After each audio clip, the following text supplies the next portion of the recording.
Welcome back to Spartan Nation. We now go out to a guy that I have said for years is a dear friend.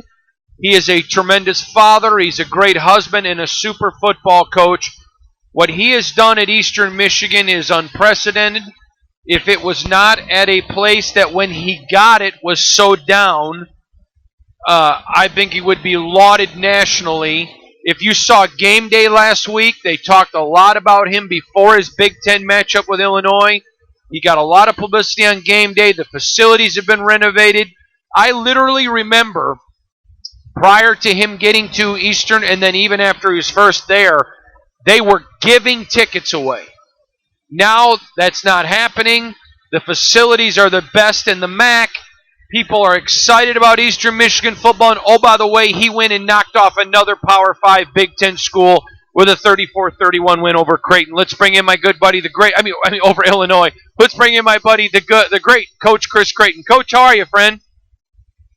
Good morning, Hondo. Appreciate that. Coach, we're later in the week than we usually are, so I know you're not going to want to be in an Illinois mindset, so I'm quickly just going to ask one thing and we'll get away from Illinois. And thank you for your patience in coming on later in the week with me. How do you keep a team from understanding a great win against Illinois? And it was. There's no reason to minimize it. But, man, guys, if we go out and lay a goose egg the next week, it nullifies it. How do you get that mindset? Or is your team so mature now after years of your leadership, they're okay with that, they get it? Well, we'll find out. I think that we set a pretty good tone on Sunday with some facts. And the facts are these. I asked them, I said, what streak is everybody talking about? And they said, 3-0 versus the Big Ten in the last 3 years. I said, you're darn right. And I said, you know what streak we're going to talk about? And that is 0-10. And that is our record the last 2 years after our Big Ten wins. After we beat Rutgers, we proceeded to lose 6 straight games, all one-score games, 2 different overtime games, went for 2 versus Army with 46 seconds left and lost, and 6 of them.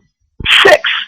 And then the next year we beat Purdue, and so we're 2-0, and then we proceeded to lose 4 straight games, again, including 2 overtime games. So against really good people, and it wasn't that we weren't playing good football, but the reality, is that our response was not favorable, and the room got real quiet.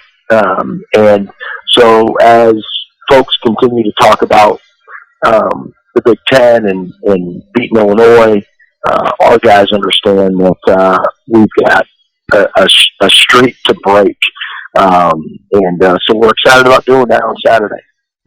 Coach, let's talk now because we are later in the week, and one advantage is you've had a good chance to look at Central Connecticut. I know you're not going to give us all your scouting reports and all that, and I wouldn't ask you to, but can you give us a general overview of them on offense, defense, and special teams, please?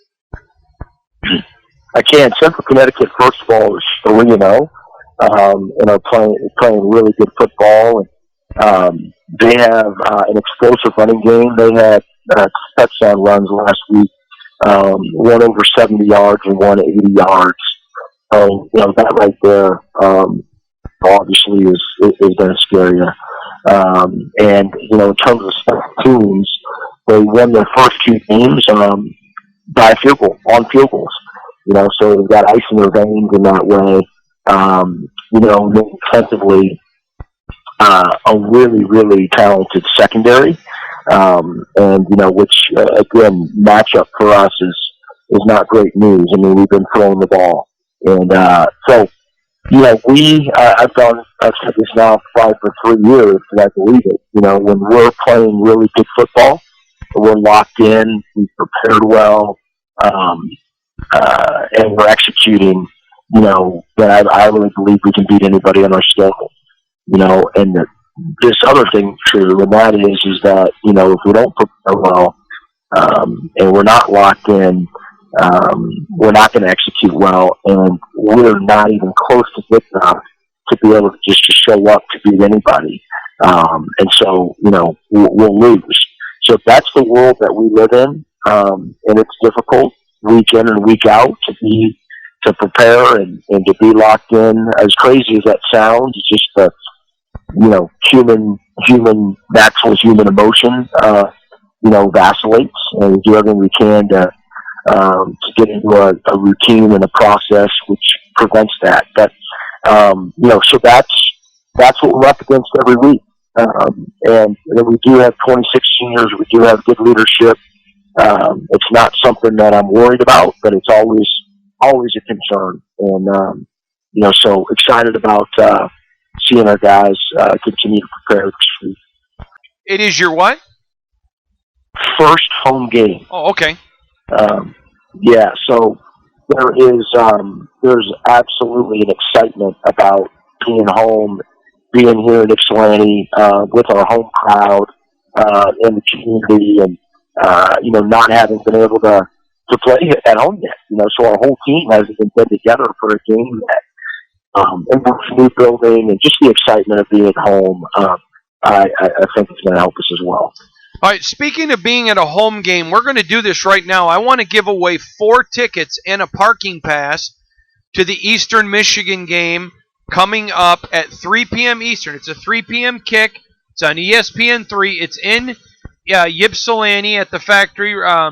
And so here's what I need you to do. If you want these tickets, email me, SpartanNationMail, MAIL at yahoo.com. SpartanNationMail, MAIL at yahoo.com. We're going to put all of the emails that come in a hat. We'll draw one winner, and we'll call you Friday at noon.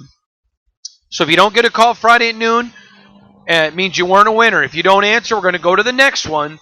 You can email me once per email address, but if you have 10 email addresses, you can email 10 times, 4 tickets, and a parking pass for Eastern Michigan taking on Central Connecticut. Coach, I want to stick on this. And I want to dig in on, as you know, I like to dig into your brain about your coaching style. Nick Saban once told me that after a hard win, a hard loss, when your guys give everything they got, that's the time they need to be comforted. That's the time that if they've given you everything they had and they lost, he said, but most of his butt chewings come after a big win, he goes, because I want to keep them humble. He goes, after a loss, they already are humbled.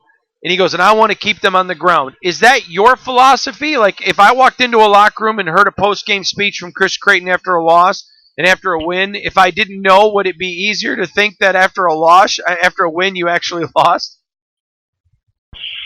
Yeah, it's a good question. I don't know if I do this consciously. I might to some degree now, but after doing it a few years and just being self-aware, I naturally am just sort of the polar opposite of our team, and that to some degree constantly, whether that's a game or practice, whether that's a week, or a day. And if our team is up and motivated and working really hard, I'll encourage him for sure, but I'm not this loud, domineering presence. If the air is dead, then I am very, very active and loud, ensuring that it doesn't stay that way. And so when guys are up, I'm pretty calm, and when they need to pick me up, I usually bring some juice. And, we do, I hear what he's saying. We do have a 24-hour rule.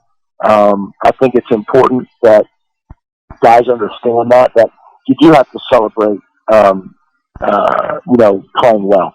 And to some degree, you do need to be frustrated and disappointed when you don't play well. And then the response, so it's not the locker room as much as it is, the Sunday meeting, and from that point on. I don't want those guys to get locked into Central Connecticut, in the locker room after Illinois. They work too hard not to slap each other on the back and appreciate each other. But if that's happening after Sunday, we failed miserably. He's the great coach, Chris Creighton. Just a terrific job doing at Eastern Michigan. What a job. There's a lot to be proud of with him there. We'll be back on the Spartan Nation Radio Network.